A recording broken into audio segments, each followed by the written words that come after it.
Oops. Good morning, everybody. Today is January 28th. The time is 10:01 a.m. and I'm welcoming everyone to the Curriculum Committee meeting, and we have all members present. I need a motion to approve the agenda.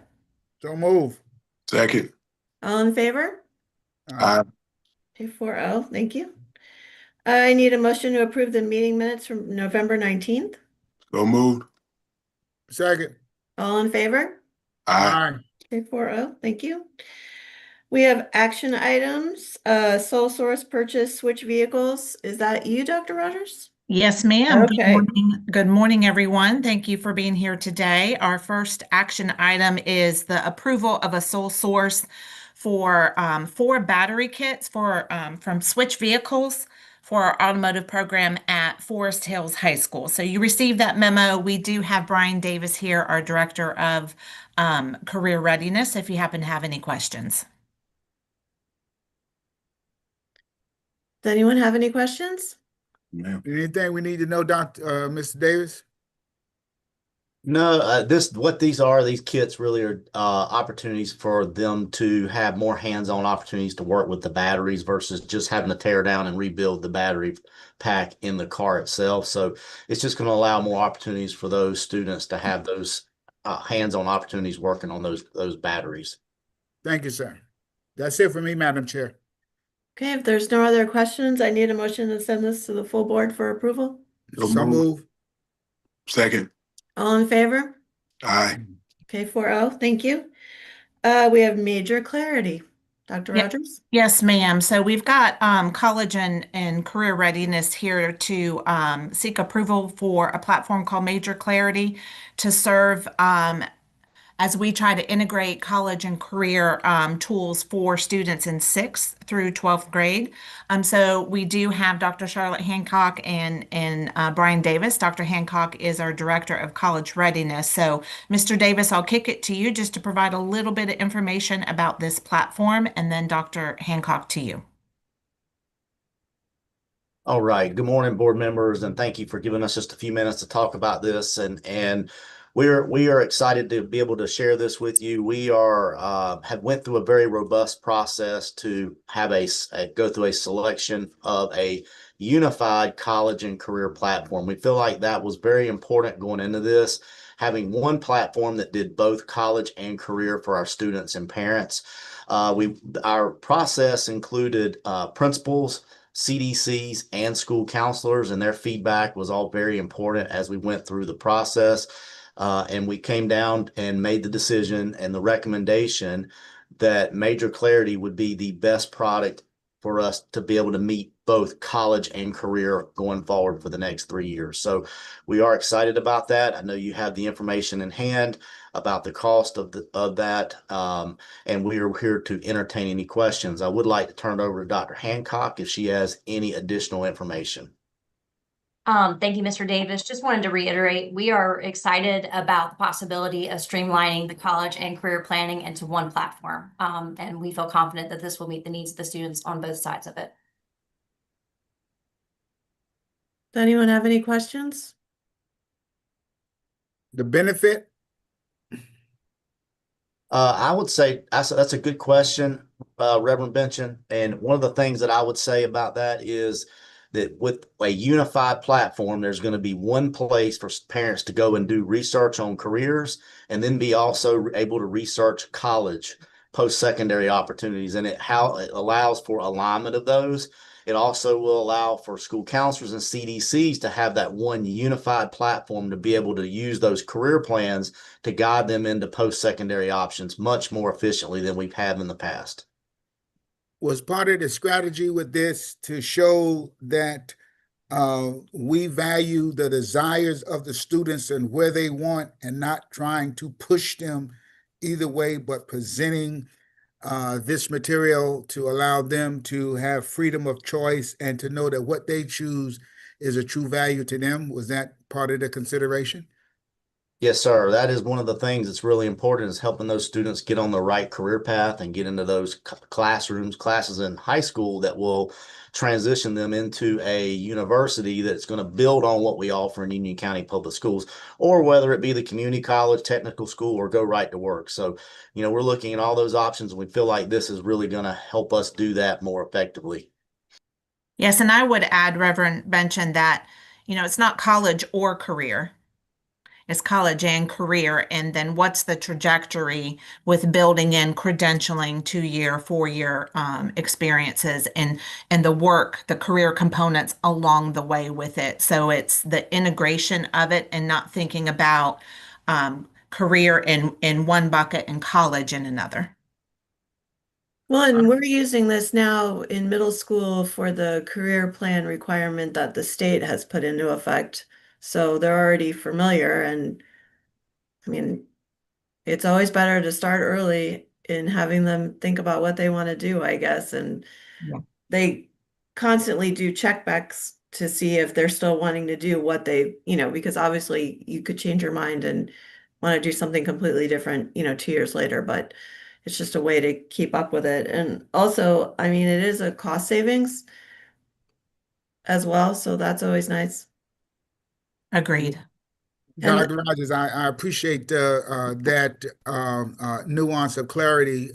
When I see that, I immediately go back to my Marine recruiter days where I had a whole career of convincing educators and parents and communities that there is no single path for success, and the Marine Corps offered a path to success, as well as just plowing people to college. Because one of the things that we found in recruiting is there's a high school can have 80%, 90% go off to college, but that first semester of a lot of the local colleges around where we recruited, only 20 or 30% went back to college. And that other pool, was us or trade schools or all those other things. And that's where my formulation of or comes from. But I appreciate your nuance of the and. So thank you. You're welcome. If So I can there's just a- add go one ahead. comment, I think another benefit to this is going to be from the parent perspective. We've gotten considerable feedback from our parents this year, especially in my parent advisory council, on the number of apps and products that we're using. And the request has been to streamline when possible. So the fact that our parents are going to have one to navigate as opposed to having to go to two and trying to figure out the nuances of two, I think the family support will be a lot more impactful, in my opinion. So this is going to go into effect for the next school year. That's correct. Will there be some like training sessions and info sessions to navigate it? Absolutely. So pending board approval, we'll go right into an implementation timeline and work with Major Clarity and Dr. Hancock, Mr. Davis, and build that plan and the rollout along with training as well as communication for students and families as well. Okay, great. Thank you. If there's no more questions, need a motion to send this to the full board for approval? So move. Second. All in favor? Aye. 4-0, thank you. We have the 2026 UCPS summer program offerings. That's right. I'm going to take a moment and just share my screen. All right. Okay, so Dr. Tyson and I are here just to review our summer program offerings. So I'll go ahead and get started. We are bringing forth high school credit recovery programming as well as summer reading camp. So I will turn it over to Dr. Tyson for the high school credit recovery component. Right. Thank you, Dr. Rogers, and good morning, board members. Of course, you can see on the screen the dates that we propose to have our summer credit recovery, which will be at our high schools. Just a reminder, this is for students that have a previously failed course that they are trying to recover. They recover it really online via Apex Credit Recovery. We do allot one teacher per school to work with the students. We started that a few years ago because we found that we can have a distance lab facilitator, but when we have an actual teacher in the distance lab working with the students, it helps them be more successful. A couple of years ago, we started providing transportation as needed on a 2-day basis as the schools request it. And that has been something that's been very helpful to get our schools there to the school so they can work with the teacher in the distance lab. But it's something that we will work through this summer, through the months of June and July. It's not something that is new, but it is something we want to continue because we've had great success getting kids back on track when they may have had one mistake or maybe even a couple that they've needed to work through and recover. So we want to provide this opportunity for our students this summer at the high school level. Thank you, Dr. Tyson. And then I'll segue into our summer reading camp program. We've done this many years. This has been legislated since 2012, and it includes components to improve reading proficiency for our students in 2nd and 3rd grade. It provides additional reading instruction at no cost to students or families and includes 72 hours of programming. So here are just a few more details. Again, our focus is 2nd and 3rd grade students who have not demonstrated grade level proficiency, and it helps our non-proficient readers have more experiences and gain skills needed to read at grade level by the end of their 3rd grade year. And of course, we align our work to the science of reading. It'll be hosted by various elementary schools in the district. And then when you look at the dates of the camp that we're seeking approval on, it's a 4-day week across 3 weeks, and you see the dates there. And again, it provides more explicit instruction and experiences for our students to make progress in reading proficiency. So here's an overview. Our students have a 6-hour day. You see the hours there, and it's 12 days across a 4-day week. Our staff, they have a 7-hour day, and it's 12 days. So they're there when the students are there, of course, to instruct them. And then we bookend the camp with a setup workday and then a tie up all loose ends workday at the end. Again, we'll work on locations for the host schools, and this is for our current 2nd and 3rd graders who are not demonstrating proficiency. So with the positions, these are positions that we have found to be successful. We will have a site administrator at each camp, K-5 certified teachers, tutors, nurses, and of course, we work with child nutrition and transportation as the students receive breakfast and lunch as needed, and then we provide a bus ride to school and to home. And then finally, what does our timeline look at?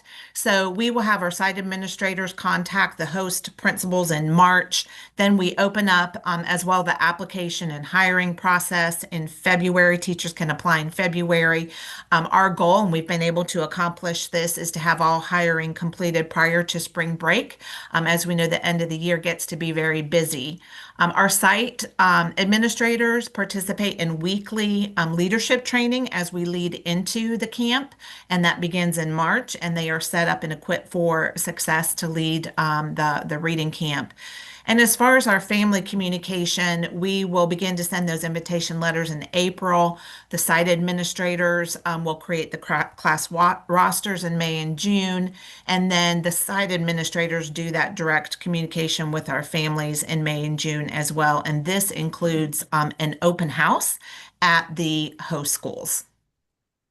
And with that, I will open it up to any questions you may have regarding our summer program offerings. Any questions? Dr. Rogers, I have a quick question. Yes, sir.